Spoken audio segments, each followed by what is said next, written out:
And this is a huge issue in franchisees that people go, they sound like great businesses and they're making great money. I have a custom closet franchise does $9 million a year. Wow. No one knows this. They all think the money's in food or fitness. No, $9 million doing custom closets. You're listening to Kerry Lutz's Financial Survival Network, where you get valuable information you just can't find anywhere else. To thrive in today's trying times, you need the Financial Survival Network, now more than ever. Go to financialsurvivalnetwork.com and get your free newsletter and gift. Financial Survival Network, now more than ever. And welcome. You are listening to and watching the Financial Survival Network. I'm your host, Kerry Lutz. Well, if you're thinking of a franchise, think hard. Things are changing. You need to be up on the trends. But one thing, maybe there's a hope. Make America healthy again. How's that going to work on the franchise food sector? And, well, we have with us today a returning guest and a literal franchise guru. He's doing what he loves, and we're thrilled to have him. It's Cliff Nonnenmacher. And hope I got your name right, Cliff. Always. Yes, you did. Hey, man. Good for you, Kerry. Good to see you, too. You did. Good to be back. So make America healthy again. So do I sell McDonald short and buy Chipotle? What do I do here? That's a great statement. You know, it's funny about these things when you talk about food and you talk about Maha and you talk about virtue signaling. What we're seeing is a bunch of people saying, I want to eat clean. I want to do this. I want non-genetically modified food. And then where do they go? To the drive-thru at McDonald's or a quick service restaurant. I mean, we all have opinions, right? But you could look at the earnings of McDonald's and it'll prove that business is not necessarily slowing down while we all say, I'm going to eat clean. I'm not going to eat that shit anymore. I'm going to do this. I'm going to do that. The reality is, Kerry, when I'm inside of a acai bowl brand or a juicing smoothie, cold pressed, clean, non-GMO, no artificial anything. It sounds so delicious. Yeah, but I'm usually alone. I'm usually in there with one or two other people. Unfortunately, every time I travel and every time I go into a healthy eatery, I look around and say to myself, the world keeps telling me that they want these food categories, but I'm just not seeing it in terms of, the revenue, the volume, and the acceptance of that. I still see people going to the cheap quick service restaurant space and eating that genetically modified garbage is what it really is. It's fake food. Yeah, it's not so cheap anymore, and it's but definitely convenient. I remember I traveled from New York to Florida, drove along I-95, and I couldn't find any healthy alternatives. I had to go like 15 miles off at one point to find like an organic barbecue place that was delicious. But, when you're driving down the highway trying to get somewhere, you don't necessarily want to get off the beaten path. And hey, our president, for all of his pluses and minuses, when it comes to dietary habits, he's not really the one you want to be emulating, is he? I know. Did you see like RFK, he's going through his whole inquiry, whatever's going on there, right? And he's like, listen, you mean that's right. That's right. And it's like, hey, my boss likes that kind of food. He likes a fast food cheeseburger with a Diet Coke, so he actually brought that up today during all the questioning from senators and whatnot. So, yeah, I mean, look, there's a place for everyone, and everyone wants to eat clean. The reality is there's an economic structure to eating clean. Everyone knows this. There's a camp of people who go to Whole Foods, and there's a camp of people who can't afford it at all. Organic eating clean is a lifestyle, and you really can't put a price tag on it because it's actually an expensive lifestyle. And you just have to say, look, I'm disciplined, and this is what I'm going to eat. There are brands for everyone. What we're seeing, though, in the food space post-COVID is that inflation has really taken a huge bite out of restaurateur profitability. And I don't care if you're white tablecloth or quick service, it doesn't matter to me. You're feeling the pain post-COVID of increased labor expenses, increased cost of goods, supply chain disruption. There are restaurants who actually ran promotions and ran out of the product. Like, you don't want to run out of a product when you're doing a promo. I mean, it's not a bragging right. Exactly. I mean, you could say, well, it was so popular, we ran out, right, but you're losing money. So there's been a lot of issues post-COVID in the food space. And I also believe that food is a very expensive endeavor with a very low return. I'm talking about what I believe is single digit net. And I have really no interest in businesses with a single digit net. Yeah. I mean, they killed it. Huh? And inflation has absolutely killed it. I think if you look at inflation, if you look at supply chain, if you look at cost of goods, if you look at increase of their rent, if you look at their increase in their insurance, everything in that world has gone up exponentially. Labor. Well, that's the issue. And that's why AI, the talk now in our industry is the future of a QSR will have no seating. There is no value proposition to seating. There will be no seating. It will be an inline space or drive-through, and it's grab and go. That's it. Grab and go. Order on the app, come in, grab your food, and leave and eat it elsewhere. And it's going to be all AI driven. So either app where you ordered it. If you do walk into the brick and mortar location, you'll probably end up facing a kiosk and place your own order, and someone will either yell your name or just your bag will just appear in a window. I'm seeing it now already in Florida and Weston. Popeyes, inline space, didn't speak to a soul. There were flat screen monitors. You place your own order and leave. Or on the app, or you order on the app. That's right. That's where we're headed. You order on the app, and they say hello, and you're like, oh, is somebody talking to me? That's right. You know, Starbucks trying to pull this, or they tried to pull it, but they misread their place in the community. You know, because you go into a Starbucks now, they're brightly lit. There's no warmth. They're trying to discourage people from hanging out there, socializing. And I think it's been to their detriment, not to mention the fact they got this rewards program, which I call it the customer disloyalty program, because they keep cutting it back and cutting it back. And I call it the inflation cafe, because their prices have increased way beyond the stated rate of inflation. And they're failing at it, right? Business is going down. It's not just inflation. It's lack of warmth of their locations. I hear you, and I get all that with, I'm not a fan of the brand, quite frankly. I don't even think they really have that great of a product, and they charge a premium for it. They have flipped the script on what made them successful. And I think a lot of brands forget where they came from, and they forget how they became so successful. You know, this is a brand that felt like they were America's, restroom. Now they want to charge, all these things. Well, you had locations on every street corner, and people would come in, pop in, use the restroom, buy a cup of coffee, tea, or a little snack, and leave.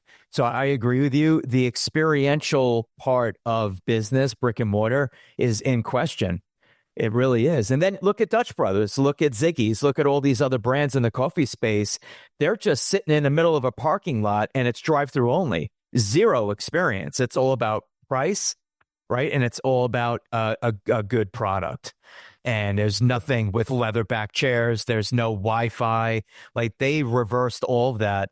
So if you look at Scooters, if you look at Dutch Bros, if you look at Ziggy's, these brands scattered across the country, totally different business model, and their unit economics are enviable. And the price is right. And that's what people want right now. People have price increase fatigue. They really do. They're done with the price increases. They're voting, as they say, with their feet, and they're voting with their wallet, and they're saying, absolutely not. I'm moving on. So the restaurant space is somewhat in trouble, if you will. White tablecloth, definitely. Fast casual, different story. Mm-hmm. So, and it's this thing called the third place, which refers to a physical location outside of your home, which is first place. Office, right. You still go to one, which is second. And it's like a place where people go to socialize and connect with others. And, after COVID, you would think, wow, everybody wants to do that, but diminishing. So getting away from food, we talked about top trends last time you were on. That's right. What has changed, if anything, there? We talked about healthcare, pet care, handyman, home services.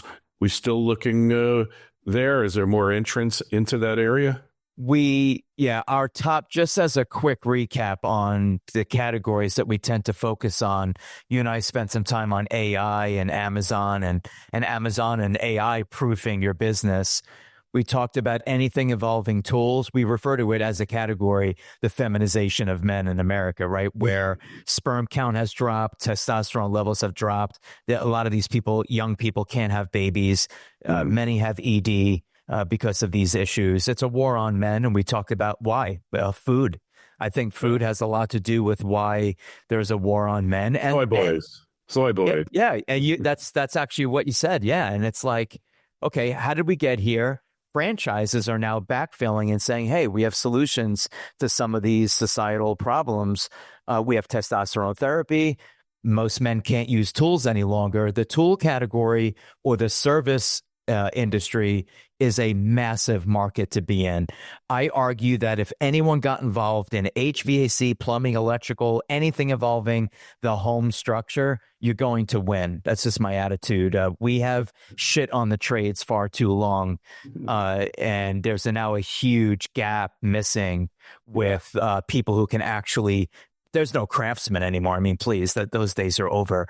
And we need to get back to that where we start to embrace the trades, encourage our kids that don't want to go to college, go to a trade, go to a vocational school, become a welder, fix the infrastructure.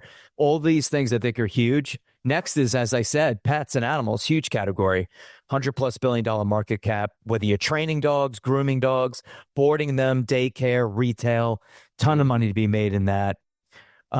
We talked about the graying aging of America and how people could capitalize off of this massive baby boomer population that is turning 70 and 80 every single day in the thousands in this country, whether it be mobility or whether it be just transportation or whether it be assisted living through residential real estate. We didn't speak much about another huge trend, which is child enrichment, anything involving services removed from public schools. The public schools have failed miserably, and I think that art is missing, and the STEMs are the science, technology, engineering, and math, and I think music is missing. And again, franchises are backfilling and providing these services inside the public school. It's not like you're creating a brand, you're down the street. These services operate inside the public school system. The reason that the schools are killing it, but yet embracing it from a third party is there's no tenure, there's no pension, there's no medical benefits, there's no HR, there's none of that. So they're like, okay, you want to operate a franchise in the school for music and art, no problem, but we are not going to provide it through the city or through the local municipality. Yeah. So I also see a huge move. I've been in the gym business for years with my business partner, Justin, and we've often said, what the client really wants is just a pill. Nobody really wants to be there. They just want a pill. They want to lose weight, be done with it. Well, that time has come. With semaglutides, we're starting to see money moving away from traditional. When I say traditional gyms, I'm talking about treadmills, strength training equipment, just what we call Me Too products. Every gym has that. It's like, Me Too. Hey, does your gym have treadmills? Me too. Like, we all have treadmills and strength training equipment. Those gyms, in my opinion, are going to grossly underperform in an era of all these scientific achievements with weight loss, like Ozempic, Wegovy, right? The semaglutides, the GLP disruptors. People are losing weight for doing nothing, like literally doing nothing. So we also live in a time where we have Attia and Osprey, and you have Huberman teaching people how anti-aging, biohacking, right? Your circadian rhythm, just all these different things that people can do to get centered, to get balanced, to increase their we just talked about testosterone, to increase it, natural light. So there's so much going on in the biohacking space, and I think it'll become even more popular in this administration if RFK gets the top job. My prediction is if he doesn't get it, someone else will get it who they hate worse, who will actually have more impact because he'll be a scientist. But hey, what about if we come up with a franchise here, Cliff, where we call it remasculization, where we teach guys how to change tires, how to change the oil on their car, how to do, minor household repairs like changing a lamp or putting in a switch or, changing light bulbs. Isn't it scary? Like, we've gone so backwards with these topics. When you and I were growing up and went through school, I was in welding, wood shop. I was in home economics. I made breakfast. I learned how to break an egg. I learned how to sew. I made pillows. I mean, we did all this stuff. They just killed all of it. Anything that made a student a productive human being and a good member of society, they eliminated all those things. It's really frightening. So what you're talking about is like getting back to the basics. Listen, we just needed an executive order to restate that there are only two genders. So when you're talking this kind of nonsense, we're going backwards. Wait, there's only two? I thought that Biden said there were at least two. Yeah, right. I mean, come on, we're going in the wrong direction. We got to get back to, again, common sense isn't so common. We got to get back to the basics. And again, we have these cooking classes, the cooking academies for the kids to give them life skills. So I agree with everything you just said. There needs to be, first of all, we have to acknowledge the fact that our kids are not prepared for life. All right. So once we get there, then the parents can start to say, all right, I need to help this child. I need to give them the skill sets to be able to go to college and live on their own and do laundry. I'm amazed at the stories in my circles, my friends, my family, of how ill prepared the generation is to deal with life. Mm-hmm. Yeah, well, that's a whole nother story. And I was guilty not showing my kids, my son in particular, how to do this stuff. I mean, you come into my house and I've got like, a closet that's like loaded with tools. And, there are things that I can't do or that I won't do. Like I'm not going to do plumbing. Although I did change a flapper on my toilet, and that was a disaster. But eventually I got it. No, I say when I can actually change a toilet, then I'll know that my handyman skills are there. Right. I feel blessed. I happen to be extremely handy. Woodworking. I've done some electrical. I've done a little bit of everything. I actually enjoy it. I find it therapeutic and rewarding to not have to call anyone, to do the work. So I think it's great. And again, franchising provides a place for everyone. There's an asset class for everyone. And, listeners should say, hey, whether you're putting your child or grandchild or yourself in business, we provide all these different services. So let's put on your hat. If you were looking to buy a franchise now, and you can get as specific as you want, what area would it be in? Is there a particular company? And how much would you put into it? Interesting. Great question. All right. So I view myself as a very disciplined investor. And what I look for are asymmetrical investments, meaning I look for a really low investment. Really low to me in franchising is sub 200,000. So if I could find a business that is under 200,000, again, we're back to that asymmetrical comment. I want a very short ramp to break even. Short ramp for me is 3 to 6 months maximum 3 to 6 months to break even. And when I say break even, I don't mean getting my 200 grand back. I mean, stop the bleeding of my current burn rate to own the business, right? Everyone always views break even as ROI versus breaking even on your burn rate. Next. So that's right. That's right. The business needs to cash flow enough money to cover my current burn rate of the business. If I'm spending $5,000 a month to keep this business operating, it needs to be making $5,000 for me to break even. My ROI is my 200 grand. I'll deal with that under a separate KPI, a different metric. Next, I want as few employees as possible. love people, but employees are a problem, and they're one of the largest expenses. They're a liability. We have a lazy workforce. We have a culture now that just doesn't really want to hustle. And we have I would say, the worst labor market in the history of the country at the current moment.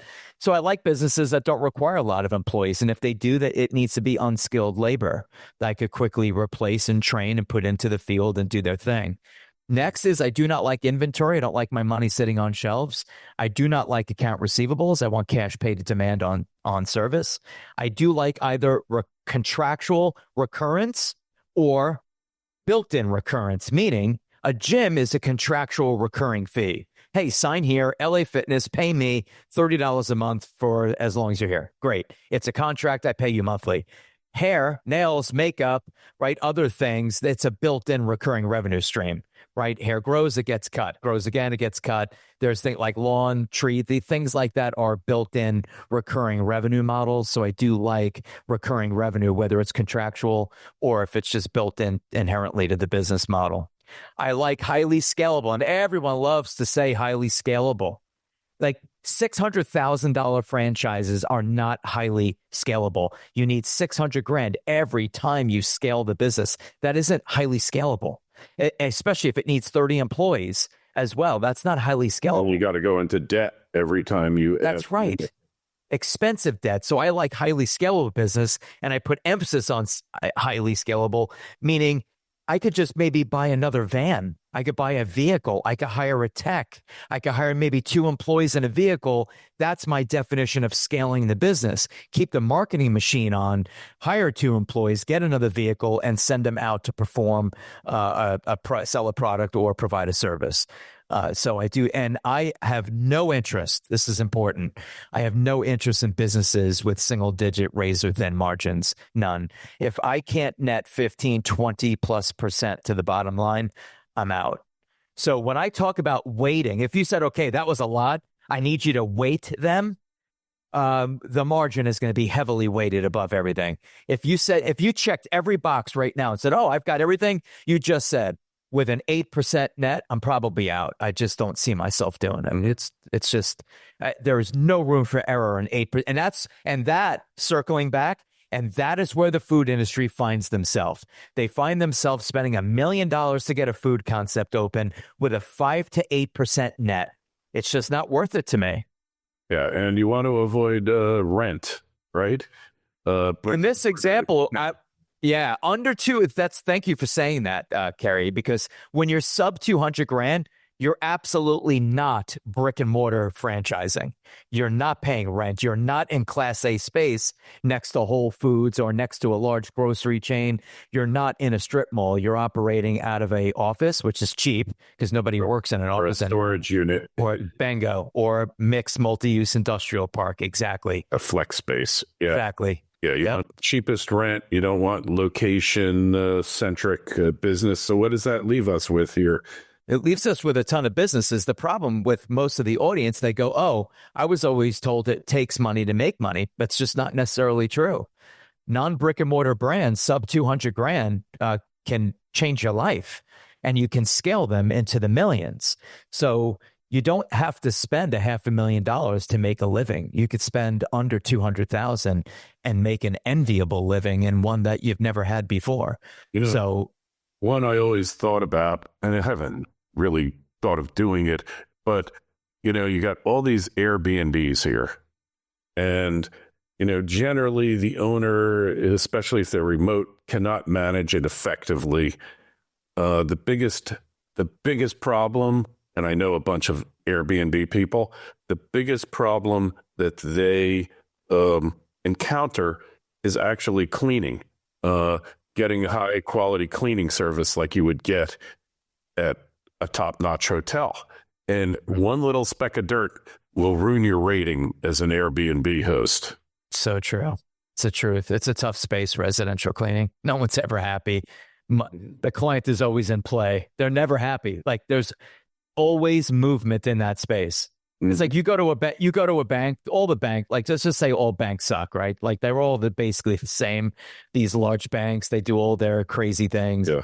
Once you start setting up all your bill pay, they have created very sticky relationships. Are you happy at your local bank? No, I know you're not happy because you're getting paid nothing. There's really no value proposition at a local bank. They really never know what they're doing behind the counter. They can't get you what you need. A lot of times I walk into a local bank, it's just 15 offices empty. Yeah. I don't even know what they're there for. I guess it's the vault and the tellers. They don't do cash anymore, right? It's like, what? And if you do need cash, you go to the ATM.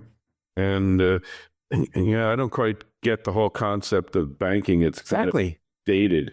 But nobody leaves. But no one leaves them. Where in residential cleaning, there is no sticky relationship. There's no client retention strategy. The client is never happy. There's always dust in the corner. They never wipe something down. They always break something. They always come late or don't show up at all. That customer, to your point, is always moving. They're always ready to be acquired by the new cleaning company. Yeah. That is my business partner and I owned a high-end residential cleaning company in Palm Beach County. We were classified as master franchisors for this brand. And it was probably the worst business that we ever invested in and could not wait to get out of it. It's all people. You don't have it was other measure. And you leave one speck of dust and you got a picky customer and you're dead man walking. You're done. They're finished with you. I know myself, I had the same cleaning person for years already, but, so many times I said, man, the only good thing I could say about her is she doesn't steal. That, for everyone listening saying, wow, I really like that space. I would challenge you with this thought. If you really wanted to do residential cleaning that has a very challenging retention rate and an unreasonable homeowner as your customer, consider commercial cleaning. Yeah. You could scale commercial cleaning way faster. Name one time, Kerry, you were upset at your corporate office because the cleaning company didn't do. No one seems to care in the commercial environment. Yeah. Really. Offices are filthy as a rule. I mean, if you tried to clean an office the way you'd clean your house, like moving stuff around and vacuuming under there, you'd be totally disgusted, But as long as it appears to be clean it's just surface cleaning. So, all right. So, what's your top pick after all that criteria? Tell us. Yeah, my top pick in that category, which I just said, if you said, all right, now you got to pick an industry, it would be home services. I think home services has a 10, 20-year runway before it's disrupted by Optimus. And you know what I'm talking about, the AI bots at Tesla. I think you have 10, 20-year runway before home services, which means feet on the street, fixing your HVAC system, fixing something, whether it's a roof or whether it's drywall repair or whether it's plumbing or flooring. I think that the home services category is huge. I think it's also important to mention to the audience that no one expects you to do the work.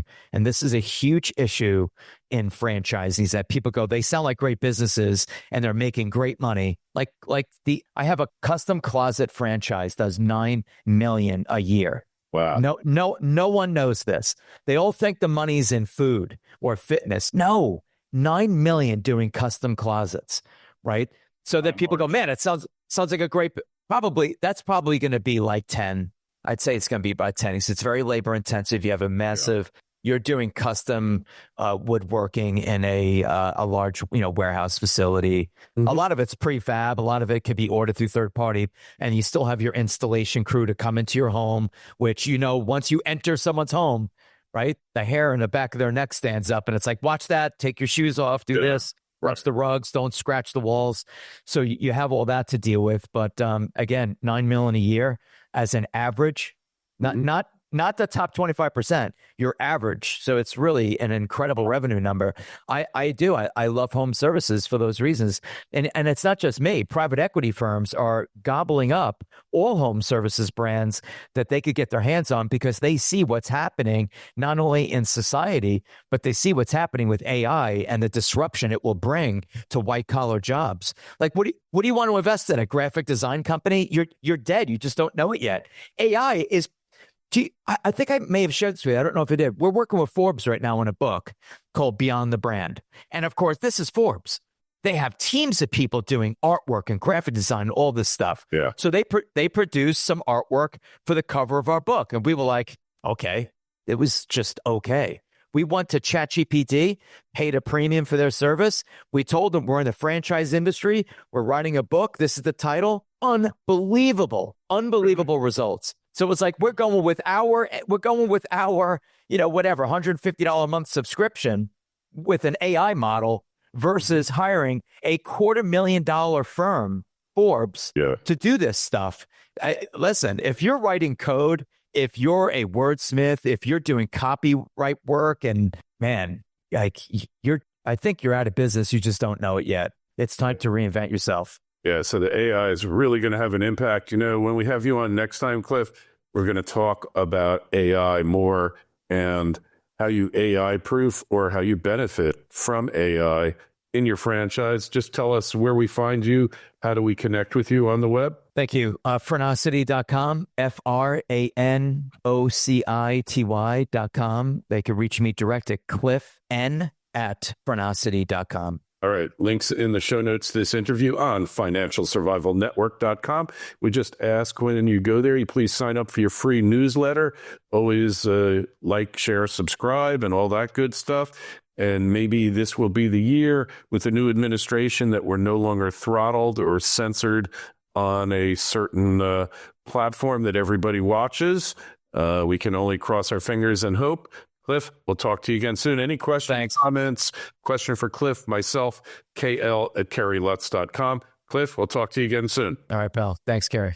Thanks for listening to Kerry Lutz's Financial Survival Network, your solution to today's trying times. For the latest, go to financialsurvivalnetwork.com. Financial Survival Network, now more than ever.